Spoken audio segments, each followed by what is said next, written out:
জুলাই সনদের সবশেষ অবস্থা নিয়ে রোববার রাষ্ট্রীয় অতিথি ভবন যমুনায় বৈঠক করে জাতীয় ঐকমত্য কমিশন। এতে সভাপতিত্ব করেন কমিশনের সভাপতি অন্তর্বর্তী সরকারের প্রধান উপদেষ্টা অধ্যাপক ড মোহাম্মদ ইউনুস। এতে জুলাই সনদের বিষয়বস্তু ও এর বাস্তবায়ন পদ্ধতি নিয়ে রাজনৈতিক দলগুলোর মনোভাব ও এ বিষয়ে ঐকমত্য কমিশনের অবস্থান সম্পর্কে সভাকে অবহিত করা হয়। কমিশনের কাজের চূড়ান্ত অগ্রগতি সম্পর্কে দ্রুততম সময়ের মধ্যে জানানোর নির্দেশ দেন অধ্যাপক ইউনুস।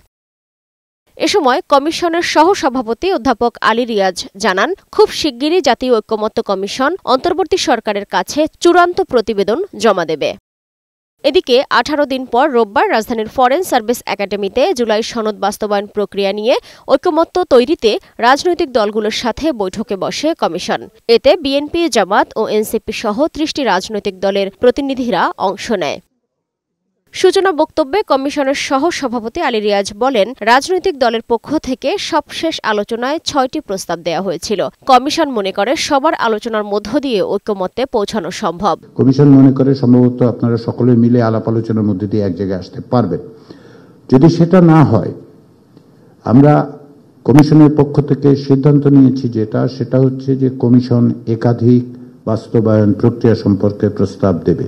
প্রধান উপদেষ্টা সনদ বাস্তবায়নের তাগিদ দিয়েছেন উল্লেখ করে আলী রিয়াজ বলেন, রাজনৈতিক দলগুলো সমঝোতায় না আসলে একাধিক প্রস্তাব দেবে কমিশন। সকালে বৈঠকে তিনি অত্যন্ত দ্রুততার সঙ্গে কাজ এগিয়ে নিয়ে যাওয়া এবং বাস্তবায়ন প্রক্রিয়া সহ বিশেষত সনদের জায়গাতে সনদকে সকলের গ্রহণযোগ্য করে সকলের স্বাক্ষরিত একটি রাজনৈতিক দলিলে পরিণত করা যায় কিনা সে বিষয়ে আমাদের তাগিদ দিয়েছেন। পরে মূল আলোচনায় অংশ নিয়ে নিজ নিজ দলের পক্ষ থেকে নানা প্রস্তাবনা তুলে ধরেন বিভিন্ন রাজনৈতিক দলের শীর্ষ নেতারা। সালমা জাহান মুক্তা, বৈশাখী সংবাদ, ঢাকা।